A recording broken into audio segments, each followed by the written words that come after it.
recess. We inquire one more time. Mr. Smollett, you have an opportunity to say something if you'd like to say something, and you have an opportunity not to say something. It's up to you whether you say something or not. But here's your chance if you do. Judge, I've spoken to my client. He, as I pointed out and Ms. Glandian pointed out, has very serious constitutional technical issues and many more issues, substantive issues with his case. As a result, I've advised him not to make any allocution based on his appellate rights at this time. Well, you may give him advice, but I need to hear from Mr. Smollett directly because it's his decision. So, Mr. Smollett, do you want to say something, or would you rather not say anything? That's fine. Okay. All right. All right, we're at the end of the road here. This matter has been pending in the criminal justice system for 3 years, approximately. It's been approximately 2 years on this particular docket. We have an original indictment that was returned by the Cook County State's Attorney's Office. There was a quick dismissal that occurred in this case that caused tremendous consternation in the community, and to this day is a basis of great confusion and misunderstanding and mistrust. In any event, some things happened after the first dismissal, the only dismissal on the case after the first indictment. People were very upset. One person came forward in particular, and that person, of course, is Sheila O'Brien. Sheila O'Brien is a former retired appellate court justice in the state of Illinois. She came to court as a common citizen without credentials, just by herself. And she said she had a grievance and she wanted her grievance heard. And she thought that with the handling of the case by the State's Attorney's Office of Cook County was so upsetting that she was losing sleep. And she explained in her petition all the reasons that she thought that a special prosecutor had to be appointed, not to necessarily indict or do anything in particular, but just to look at this and give it a fresh look because something appeared to be wrong. The case ultimately got assigned to Judge Michael Tuman. And I can say that among his peers, among his fellow judges, Michael Tuman is considered cream of the crop. He's a long-standing veteran judge, been a judge longer than I've been a judge. He sat in this building for many years. He sat on the appellate court of Illinois.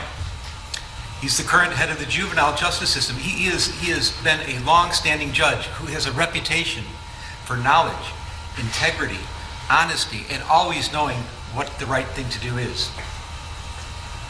He took this matter under advisement and hearings were conducted.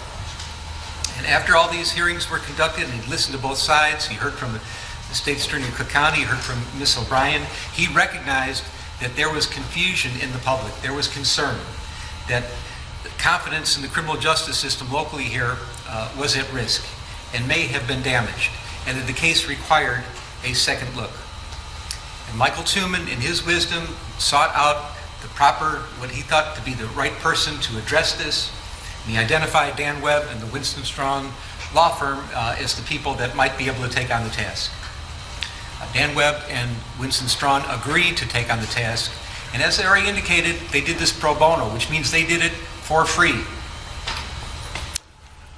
I don't know that at the time they signed up for this, that they had any idea that it was going to be as work-intensive as this case has become. This case took several years, and we were slowed down by COVID a little bit, but the amount of pretrial motions that were filed were exhaustive. I have never, other than death penalty cases, which I used to preside over, seen anything like the extent of filing of pretrial motions. And I'm not faulting the defense for filing many motions. I will just say that this case received as much attention and was gone over every little bit of it by a fine-tooth comb as thoroughly as any case I've ever seen before. The stacks of pleadings are high. I've got stacks on my desk that are unprecedented.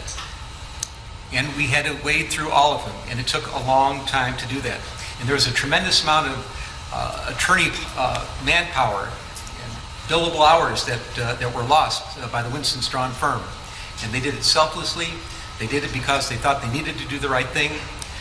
All I can say is, a member of the judiciary, thank you, because that was very, very extraordinary. And I have no idea what the amount of billable hours are, and I can only imagine, but I think it is huge and truly significant.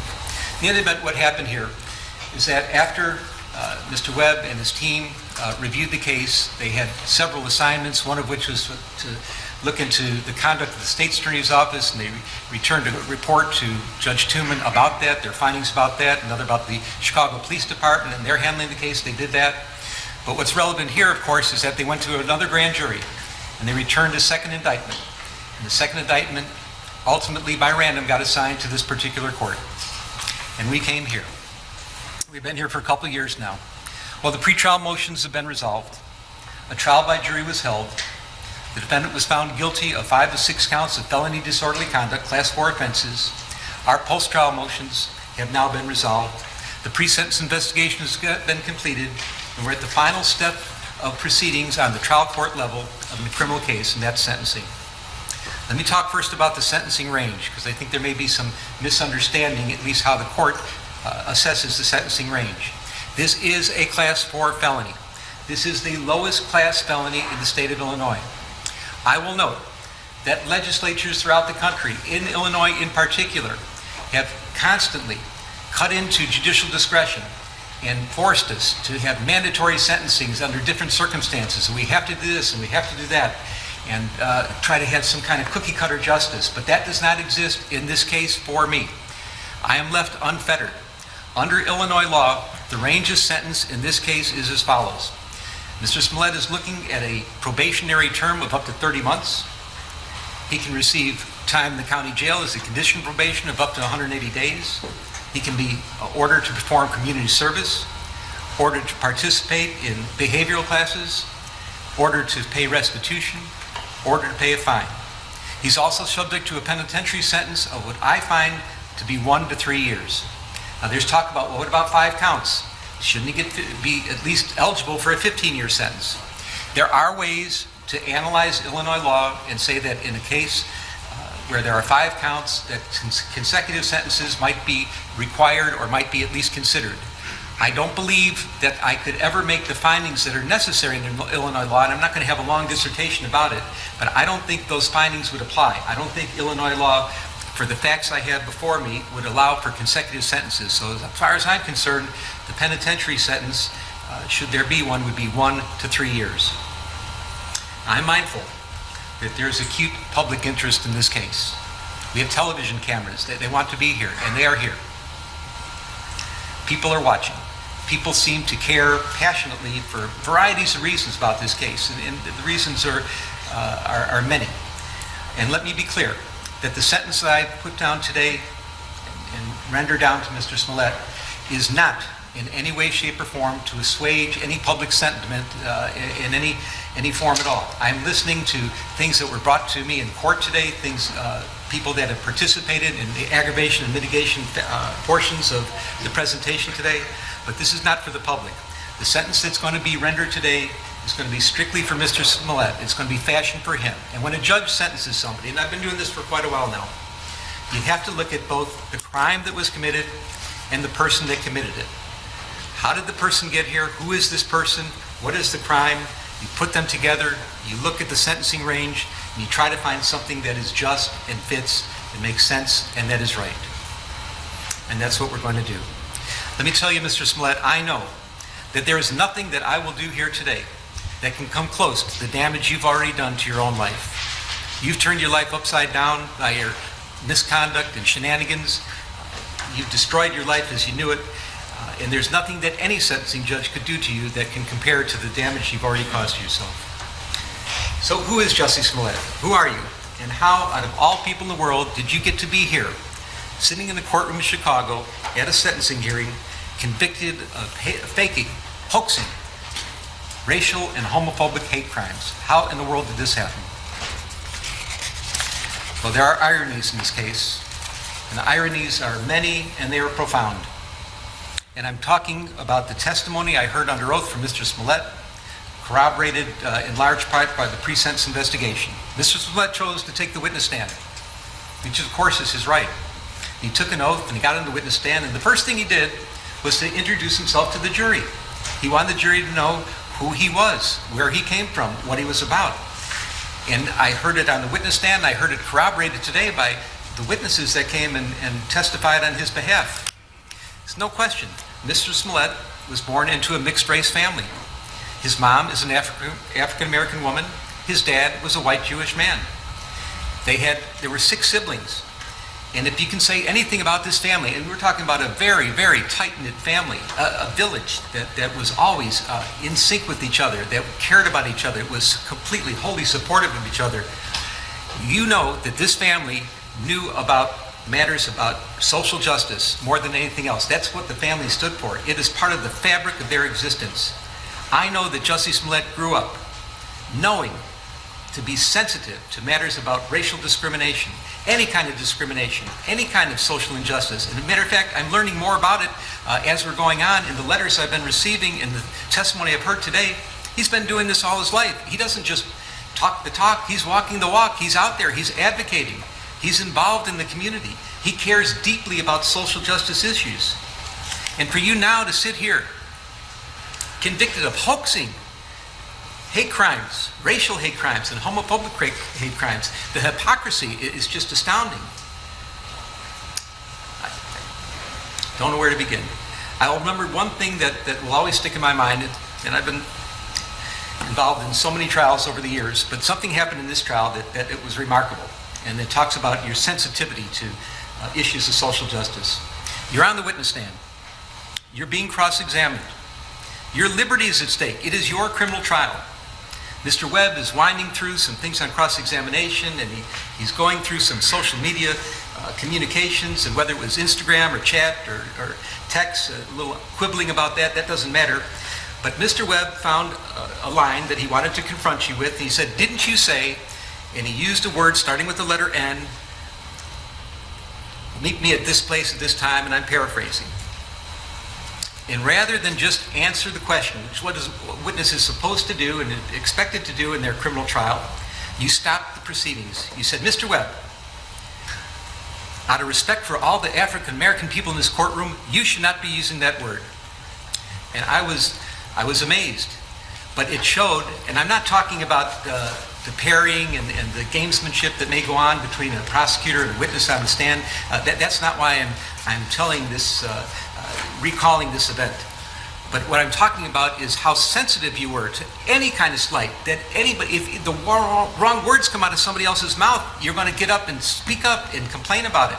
And make sure that they know that they're not behaving the way you're supposed to behave. So you know better than anybody else that these are serious matters. They're serious to you. They're clearly serious to you and as your whole family. And for you to be here now, convicted of these hate crimes, it's just astonishing. Faking hate crimes. So why did this happen? That's a good question. I think that's the question on everybody's mind. There's some conjecture you did it for the money. Frankly, I do not believe that you did it for the money. You were making, the evidence showed, close to $2 million a year when this happened. I don't think money motivated you at all. But the only thing I can find is that you really craved the attention, and you wanted to get the attention, and you were so invested in issues of social justice, and you knew that this was a sore spot for everybody in this country. You knew this was a country that was slowly trying to heal past injustices and current injustices and trying to make a better future for each other. And it was a hard road. And you took some scabs off some healing wounds and you ripped them apart for one reason. You wanted to make yourself more famous. And for a while it worked. Everybody was talking about you. The lights are on you. You were actually throwing a national pity party for yourself. And why would you do such a thing? Why would you, I understand, you crave the attention so much, but why would you betray something like social justice issues, which you care so much about? And the only thing I could conclude is that, and I acknowledge, there are wonderful sides to you. There are very giving and charitable and loving sides to you, but you have another side of you that is profoundly arrogant and selfish and narcissistic. That's the only thing that can be concluded. And that bad side of you came out during the course of all these events. Let me talk about hate crimes for a minute. I've been a criminal judge for many years, and I've heard many victims of crimes testify in front of me. And any victim of a crime, no matter what the crime is, they are demoralized by what happens to them. It doesn't matter if you're injured unjustifiably, if somebody hurts you and it maybe cripples you or damages you in some fashion that's going to be long-standing injuries. if your property is stolen, your vehicles are stolen, people go into your homes, your possessions are stolen, people do all kinds of terrible things. It is a demoralizing experience, and sometimes it's the worst experience that anybody can ever go through in their entire life. And then if it turns out that the motivation for the criminal to do something bad to you was because they hate you because of your race, because of your ethnicity, because of your gender, your sexual orientation, your religion, your age, your disability. If that was the reason for it, it is exponentially worse. There is nothing worse than to be a victim of a hate crime. It is the worst thing that can happen, especially in our country with all our history and all that we're going through now to try to get around some of these issues. Hate crimes are the absolute worst. And I believe that you did damage to real hate crimes, to hate crime victims. There are people that are actual, genuine victims of hate crimes that you did damage to. These are people that have a difficult time coming forward. They may be mistrustful. They may not want to bring it to the attention of the community or first responders. There may be some trepidation. I don't know for sure how much damage there was.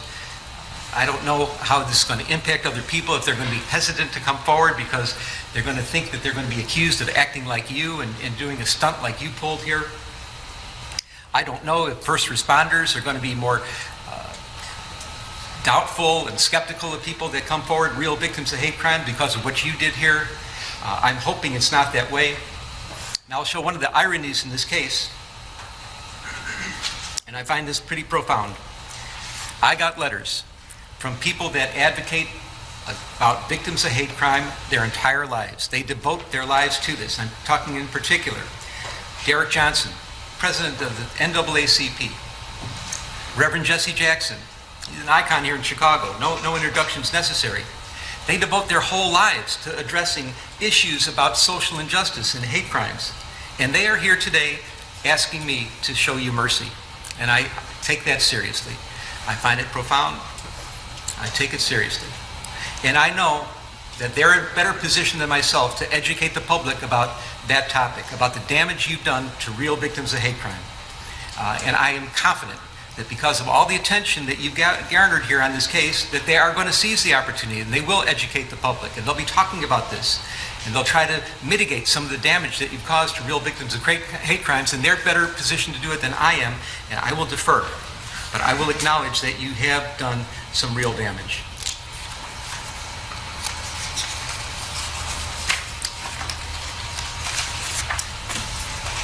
I want to talk about your premeditation. Again, I've been a criminal judge for many years, and I know that people end up where you are right now, awaiting sentencing on their criminal trial. How did they get to court? How did that happen? There's some people that wake up in the morning. They have no intention of doing anything wrong. They're not looking to do anything criminal. That's the last thing on their minds. But there are crimes of impulse that happen. Road rage, a barroom fight, bumping into somebody. Words are exchanged that somebody finds insulting. And sometimes weapons are available. And the results can be horrific. And they can be permanent. And people are sitting here and they're wondering themselves, how did I get here? I wasn't looking for trouble. But trouble just seemed to find them in crimes and impulse. And when I'm saying that I have to put the person and the crime together and try to mix them and understand who it is that committed this crime within the sentencing range, and that's part of my job to do, I consider how the person got here. But this is not a crime of impulse. There are also crimes of opportunity. Walking down the street and somebody they left the keys in the car with the motor running, and they take the car. Or they're in the department store and they see someone put the credit card on this side and they go to adjust their baggage on the other side and grab the credit card. Those are crimes of opportunity. They didn't wake up thinking they're going to commit a crime, but something just looked too tempting to them. They use very bad judgment, and then they get in trouble, they get caught, and here they are. But then there are crimes of premeditation. Mr. Smollett, that's what you are all about here, crime of premeditation.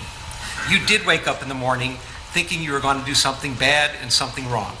And I know more today about this than I ever did before, that there are some wonderful things about you.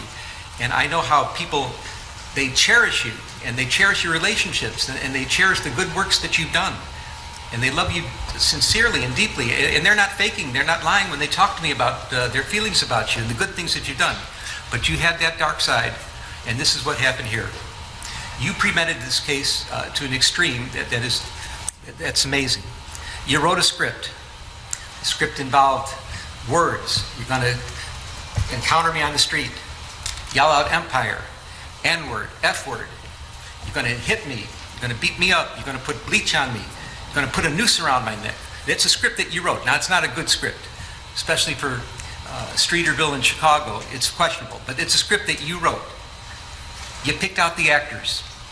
You chose the Darrow brothers. And why did you do that? Because you knew them. You trusted them. They idolized you. You're an established actor in a serious television production of Empire. They were kind of hangers on there. They're trying to get jobs as extras, maybe a little speaking part here and there, but you were mentoring them. You were helping them. They wanted your advice. They would do anything for you. They thought you were one of the greatest people in the world to know, and that you could help them in their careers. They're in great shape. They gave you a little advice about diet and exercise, but they idolized you, and they would have done anything for you. And you chose them because you knew that you could trust them, that they were loyal to you. You paid them in advance by check. Not necessarily a good idea, but it was your idea. It was part of the plan that you would pay them in advance, and the check was out there. The check was shown into evidence. That was part of your premeditation. You chose a date. You chose a time. You chose a location. You had props procured. You gave them a $100 bill and had them get the supplies. What are the supplies in this case? Get masks. Nobody should see you. We're going to say that you're white, but obviously the Darrow brothers are not white. We're going to cover your faces in masks. We're going to have a red hat because that's going to indicate MAGA country. We're going to get a rope that we're going to use as a noose. We're going to procure some bleach. You're going to have the supplies. And then you had all that together, and then you did rehearsals. You picked them up and you did drive-bys.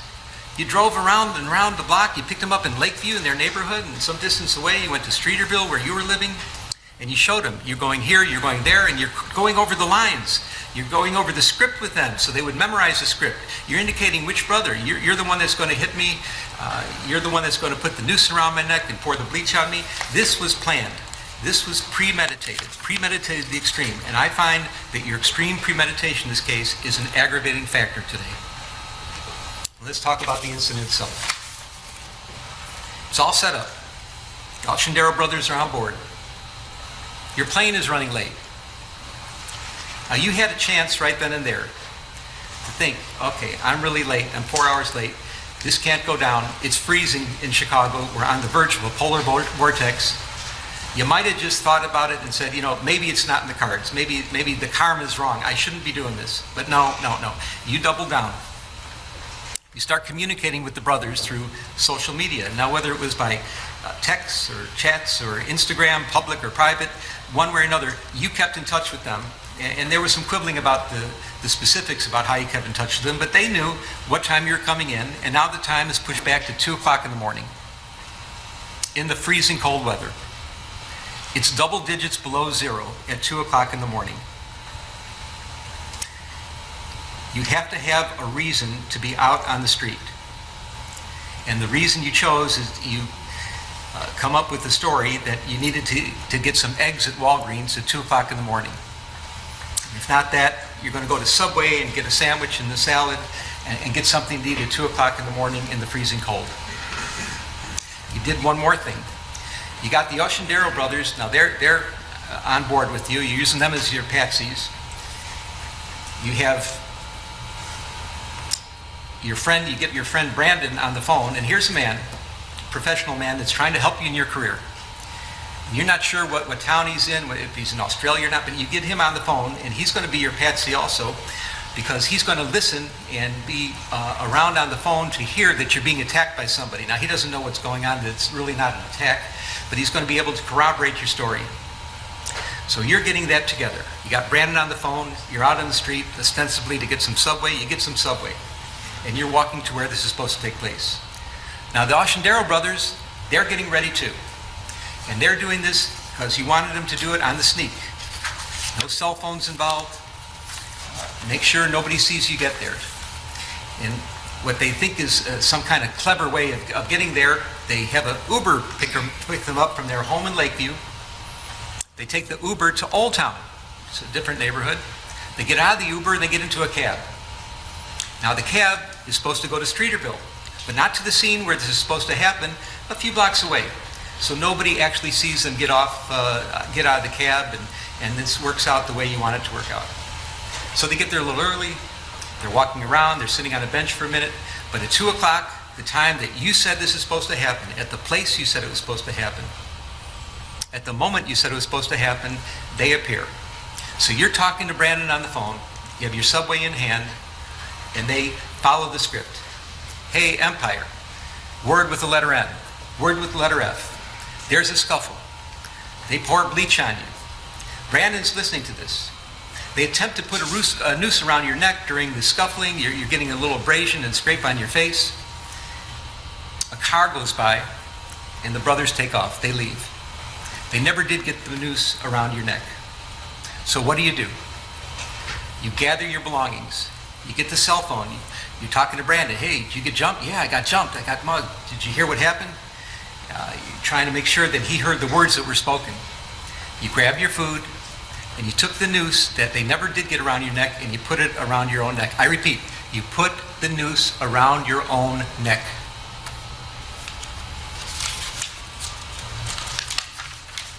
You go home. Video footage shows that when you walk into your residence, you have this noose dangling loosely around your neck. You go into your apartment, the police are called, the police arrive. The first officer on the scene is Chicago Police Officer Mohammed Beg, in full uniform, the first responder of the first responders. His body cam is on. He sees you. And now he sees that that noose is around your neck, but it's not the way that you walked into the house. Now the noose is up at your throat. You've maneuvered the noose, and you've made it look worse than it was. This is part of your plan. Officer Beg asks a simple question: what happened? And then you start to lie. And you haven't stopped lying ever since. You've been lying and lying and lying about this case, and that's why you're here today. You want to fake an incident on the street, try to get some attention at work, try to have somebody else feel sorry for you. That would never have got you here. The problem was you lied to the police, and you caused all kinds of consternation. You caused a major investigation to take place, which got many people involved and caused great stress throughout the city and throughout the entire community here, and that's the problem. That's why you're here now. Those were the crimes you're convicted of.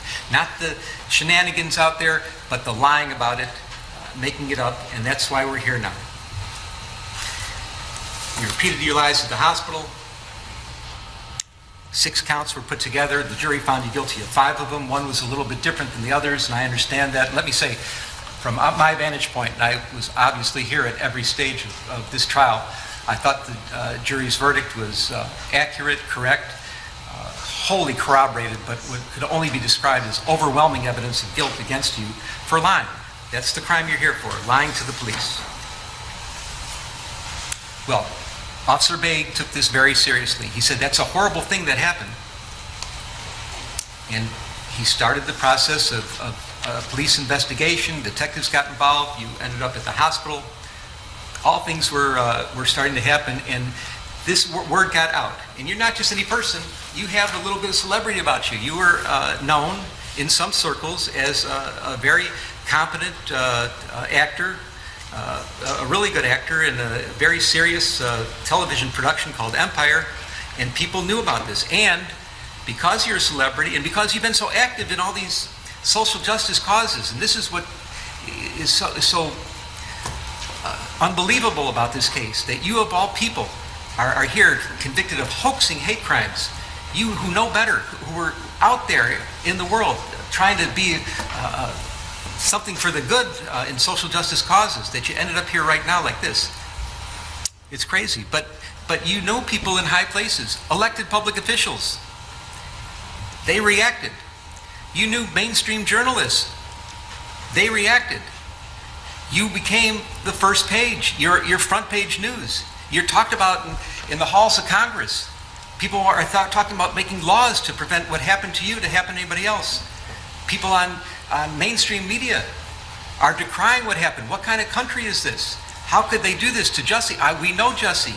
He's such a gentle guy. He's the guy that was described to me by all the family and friends that I heard from today. And I believe that Jussie exists. But you use them as your patsies too. They were giving you the national pity party you wanted. They're putting you on the front page. All the attention is on you. People talk about social injustice. Your name was coming up first, which is exactly what you wanted. But you used them. If anything, people in those positions, elected public officials, mainstream journalists, their credibility is everything to them. And you didn't care that you might be damaging it. You did damage to them because, again, there's a side of you that has this arrogance and selfishness and narcissism that's just disgraceful. And you planned work, of course, until it didn't. We're in Chicago. You lived here for 5 years, working on the Empire Show. And you have to know, as well as anybody that lives in Chicago, that Chicagoans, they love their city. They're fiercely loyal to the city, and believe me, Chicagoans know we don't all agree with each other on a lot. There are all kinds of disagreements on what our city should be, what the vision should be for the future. There's even disagreements about what our past was like. But despite all the disagreements and all the things that are not right with Chicago, it's sweet home to Chicago to the Chicagoans. Chicagoans are fiercely loyal to their city. But Chicagoans have one thing in common that they agree on, that there's no misunderstandings, everybody's on the same page. And that page is crime is a problem. It is a major problem. Nobody disagrees. And we know that police resources, they are valuable. They're limited. Detective resources are precious, and they cannot be squandered. And what you did, because you were selfishly, arrogantly, and narcissistically bringing attention to yourself, it's the only reason you could have been doing such a crazy thing that you did, was you took away a lot of resources from other places, from other real victims of real crimes. You used up the police resources for your own benefit. And that's a big problem here. What you did is you created what we call around here a heater. What's a heater? A heater is a case that when it's reported to the public conscience is shocked to such an extreme that the public is demanding that the police solve this crime here, right now, right here, right now. Everything else has to take second place. The heater has to be addressed. And you created a heater. And boy, did they put on an investigation. And I know that I've been listening to Chicago police officers and listening about police investigations for many years. And it's certainly not a perfect police department. It's perhaps unfairly maligned in some respects as well. I'll match the homicide detectives here against any in the country for their competence and thoroughness. Not a question about that. But what they did in this case is extraordinary. I have never seen, even in some murder cases, the amount of police work that went into this investigation. You did exactly what you didn't want to happen. They put so many police resources into this. When I say what you didn't want to happen is you never wanted this case solved. You thought that somehow you'd be able to skate by and nobody would ever know what really happened here, and you're going to walk away from this, and it didn't go down like that at all, of course. So they solved the case. And what happened? Turns out that you're not a victim of a hate crime. You're not a victim of a racial hate crime. You're not a victim of a homophobic hate crime. You're just a charlatan pretending to be a victim of a hate crime. And that's shameful, especially from the family you got brought up with your family values. It's so sad. The damage you've done to yourself is way beyond anything else that can happen to you from me or any other judge that would be sentencing you in this criminal case. You are now a permanently convicted felon. Your family who loves you and supports you, I don't even want to use the word forgive because forgiveness isn't even necessary. They're with you so much. They're so tight-knit, but you have to live with the fact that you really put them through a ringer. You've embarrassed your valuable friends in high places, the elected public officials, people in the media. You've embarrassed them.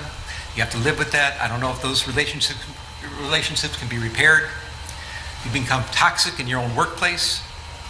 Your career future is uncertain at very best. It was really on a rocket ship to success, and now you've turned yourself into riches to rags, and it's so unfortunate. Your very name has become an adverb for lying, and I cannot imagine what could be worse than that.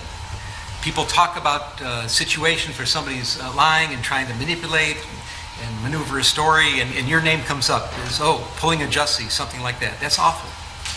You're the butt of jokes. Comedians, mainstream talk show hosts, they make jokes about you. They do sketches about you. I can't imagine anything worse than that. No, this is all self-inflicted. These are things you did to yourself. This is self-damage. Well, some people may think that what you did is funny, and that there's some room for humor or jokes about it. But I assure you, this court does not.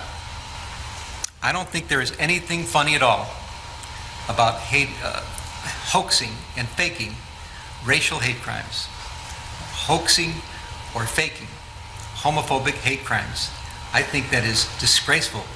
There is nothing funny about it. There's no humor in what you did whatsoever, all because you're selfish, arrogant, narcissistic. At least you have that side in you that came out through this case, and you kept doubling down and doubling down and doubling down. It's not funny. It's not funny at all.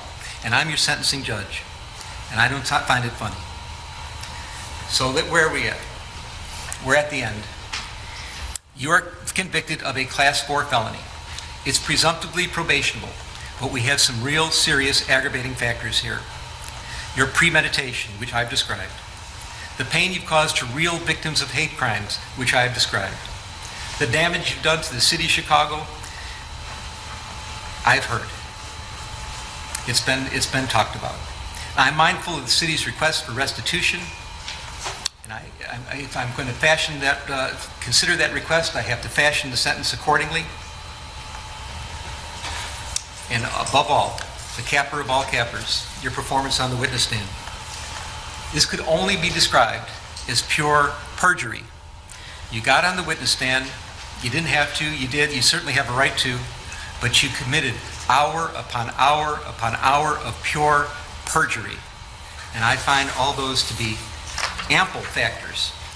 If this court were to decide that the things you did, that any kind of probationary sentence would deprecate the seriousness of the offense and you need to go to the penitentiary, the record is clear and it would support it. But I'm looking at everything in its totality. And I agree. It's told to me today, you can't judge everybody by one bad thing they've done in their life. I don't know if it's the only bad thing, but it's the only bad thing that I'm concerned about now. And that you do have quite a record of real community service and quite a record of attaching with people. There is a lot of mitigation in this case as well. And I'm mindful of the pleas of mercy, particularly from people that are in the arena of dealing with social justice issues, that are fighting, seriously fighting, not playing around, not doing games like you were doing, but seriously fighting for matters involving hate crimes of all sorts. And they're asking you for mercy as well.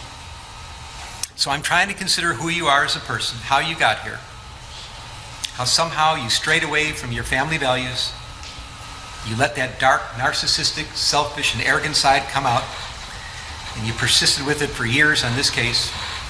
I'm fashioning the following sentence, and here's your sentence. I'm sentencing you to 30 months felony probation, and the probation is going to be to this court.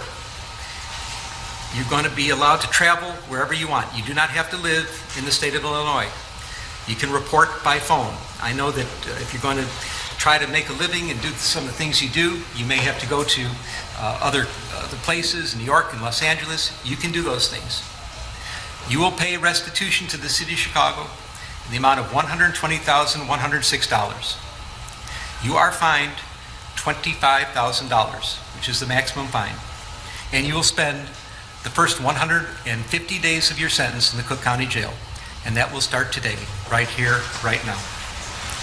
Mr. Smollett, though the jury found you guilty and I've sentenced you as I have, you have the right to appeal the findings and rulings of the court or ask your sentence to be modified. To do those things, you need to file a notice of appeal in writing within 30 days. You may also file a motion to modify your sentence, which would have to be filed in writing within 30 days.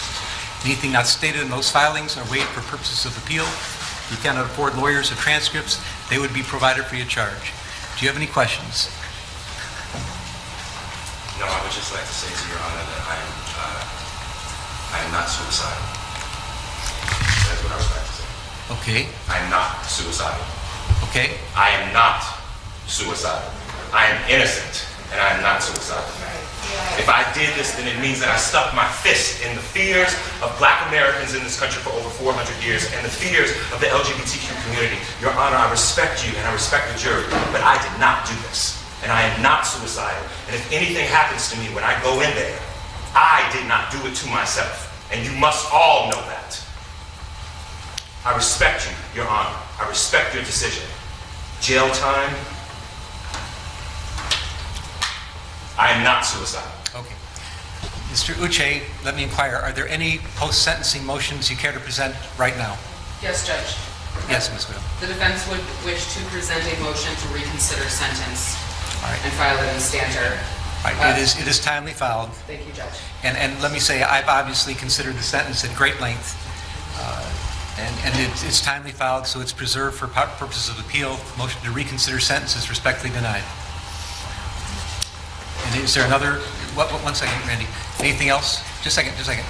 Is there going to be a notice of appeal filed? Yes, Judge, we filed a notice of appeal. We're going to be emailing it to the clerk right now, to the office. You're doing it in stanter? And are you going to be handling the appeal? Judge, as of now, yes.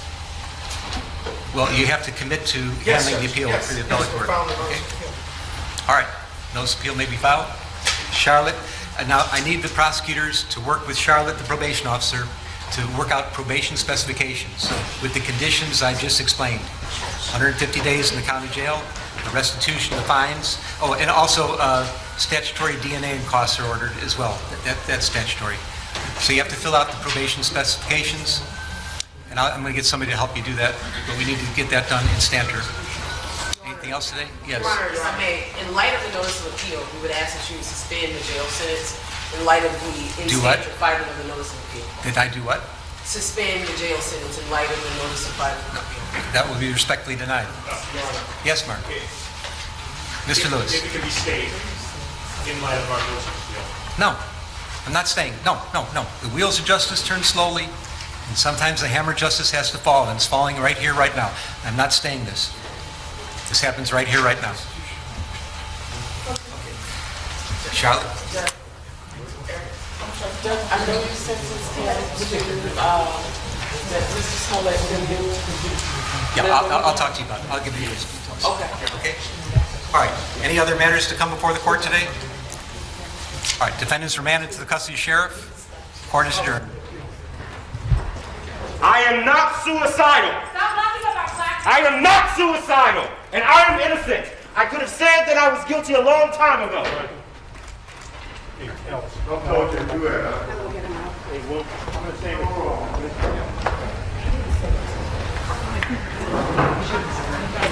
up our black men.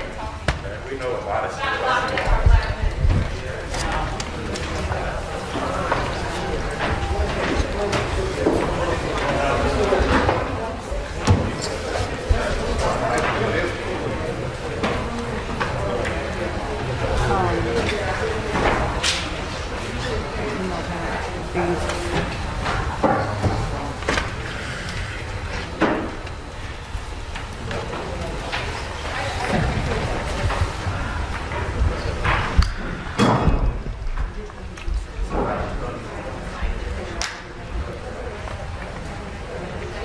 Have you confirmed with the store? Someone